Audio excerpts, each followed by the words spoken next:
Continuamos, queridos amigos de EBTV. Estamos en la redacción de La Vanguardia. Aquí pueden ver a todos los periodistas trabajando detrás de nosotros. De hecho, estamos un poco a contraluz, pero no importa porque estamos en un sitio maravilloso que es la redacción de un periódico. El libro Planeta Nobel está publicado por, eh, no leo, Libros de vanguardia en Libros de España, Vanguardia. pero Ajá. habrá una edición en América Latina muy pronto, en Penguin Mis Random lentes House. están aquí, yo Sí. buscando los lentes. ¿Cuál de las entrevistas has disfrutado más? Si es una pregunta válida, pues imagino que las disfrutaste todas. Claro, las disfruté todas, también sufrí en algunas, ¿eh? Pero el Eh, sufrimiento también al final te deja algo que tú aprendiste, o sea, Claro, en realidad la que más sufrí y la que mejor recuerdo es la misma, porque fue la de Gabriel García Márquez, porque yo entré en su casa en el Pedregal de San Ángel en México sin saber si tenía la entrevista, porque yo le traía un paquete con los regalos de Navidad que le enviaba su amiga de Barcelona, Carmen Balcells, y que yo era no, su era editora. su, claro, Ujú. exacto, era su agente literaria, la responsable de todos sus libros, y entonces por eso pude entrar en su casa, porque venía a traerle ese paquete, pero yo no sabía si saldría de allí con la entrevista. Por suerte, Mercedes Barcha, su esposa, fue mi cómplice y estuvo convenciéndole mucho tiempo, durante una hora y media. Yo estaba esperando en el salón y al final me dijo, ya puede pasar. Pasé y lo primero que me dijo Gabo es, ¿cuánto le ha pagado a mi mujer para que le reciba? Después me enteré que Mercedes Barcha le había dicho, es que si este chico vuelve a Barcelona sin la entrevista, lo despiden del diario, ¿no? Y entonces, pues eso al final fue un argumento que a Gabo le Claro, convenció. pero era un chico porque acaba de ganar el Nobel, ¿no? Bueno, no, ya había sido después, porque la entrevista fue en las Navidades del 2004. Ah, ok, o sea, tenía Llevaba como como 20 10 años, años, ¿no? sí, pero llevaba, no, llevaba 20 años sin conceder una entrevista. Entonces eso era lo que lo hacía muy difícil, ¿no? Porque después del Nobel, pues sí que había concedido alguna, pero unos años después ya dejó de hacerlo, ¿no? Entonces, pues ahí está la dificultad máxima, era hablar con el hombre que ya no hablaba con periodistas porque no lo necesitaba ni le apetecía, ¿no? Y de esa conversación, ¿qué es lo que más recuerdas? O sea, ¿qué te impresionó del Gabo? Bueno, me impresionó su sencillez, ¿no? Que era un hombre que le gustaba estar cerca, que te tocaba con la mano, que te preguntaba qué hacías también, pues si estabas casado, si tenías hijos, le interesaba.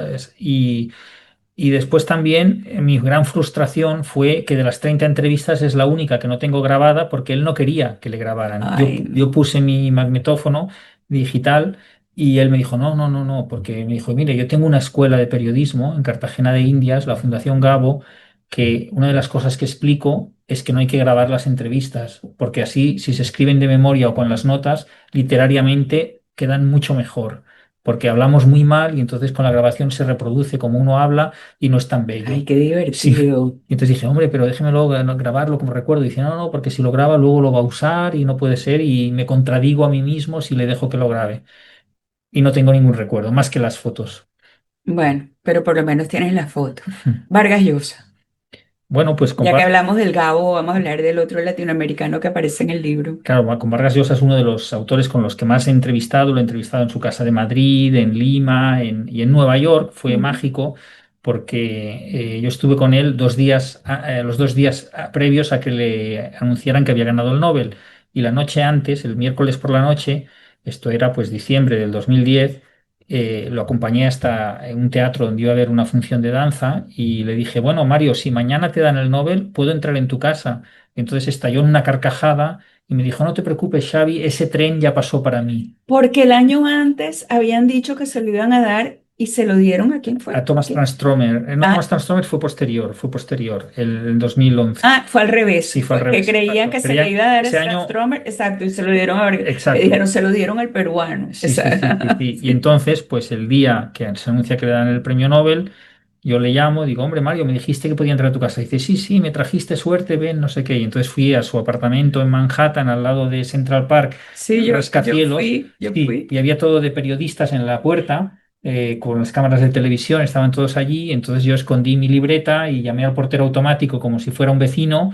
Y me abrieron, entré y pude entrar a su casa sin que los periodistas sospecharan que yo era uno de ellos, ¿no? Y que estaba pasando a casa de Vargas Llosa, ¿no? Luego él bajó un momento a hacer unas declaraciones, en el portal y yo bajé y estoy ahí detrás suyo. Me dijo, acompáñame, acompáñame. Y bueno, fue realmente una experiencia fantástica. Yo nunca había vivido un Nobel en directo, ¿no? En el momento en que le Sí, qué dan el premio, emoción, ¿no? ¿verdad? Sí, y bueno, fue un Oye, poco... yo no sé si tú leíste una novela de Irving Wallace que se llama The Nobel Prize, el premio Nobel.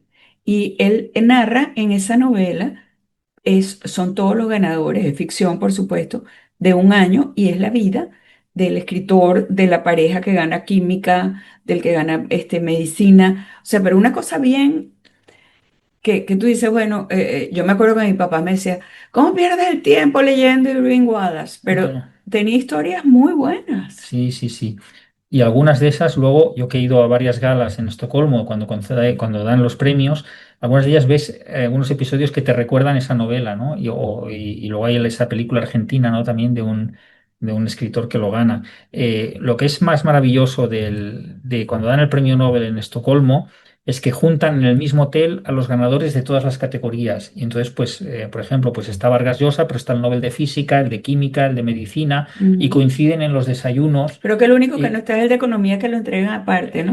bueno, el de La Paz lo dan en Oslo. Ajá. En Pero el de economía creo que lo entregan aparte también. el de economía ahora no recuerdo si estaba o no. Puede ser, es verdad, puede ser que no estuviera. Sí, sí, pero digamos que lo que ves en los desayunos, en el lobby del hotel, todo eso, pues son unas conversaciones maravillosas, ¿no? O te encuentras un señor haciendo garabatos en una servilleta, haciendo unas fórmulas, y luego miras, le haces una foto, ves quién es y mira, es el Nobel de Química y estaba ahí garabateando. O sea, es una concentración de talento, de Sí, conocimiento enorme. qué Y emoción. justamente el de literatura es el único que no es científico. El de literatura es el único que es artístico y de hecho es el único premio Nobel que conceden directamente los miembros de la Academia Sueca. Para todos los demás buscan expertos, buscan un jurado, un comité de expertos externos de la Claro, Academia que tienen que claro. valorar los méritos de esas disciplinas En científicas. cambio, estos son Pero el ellos. de literatura son ellos, porque en realidad lo que están diciendo es que es más importante la literatura, al menos es lo que es nuestro, es lo que sabemos valorar, porque el espíritu tiene que ir junto con la ciencia, ¿no?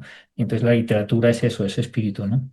Quisiera preguntarte por las traducciones, Mm. pero creo que vamos a tener, pero voy a dejar la pregunta al aire, porque una traducción puede volverte mucho mejor un libro y te lo puede destrozar. Y creo que aquí, no me acuerdo quién es ya, que te dijo en la entrevista, yo me gané el premio Nobel porque quien me lo tradujo al noruego o al sueco, era una maravilla de traductor. Me lo contestas cuando vengamos de esta pausa. Ujú. Ya regresamos con el periodista Xavi Allende.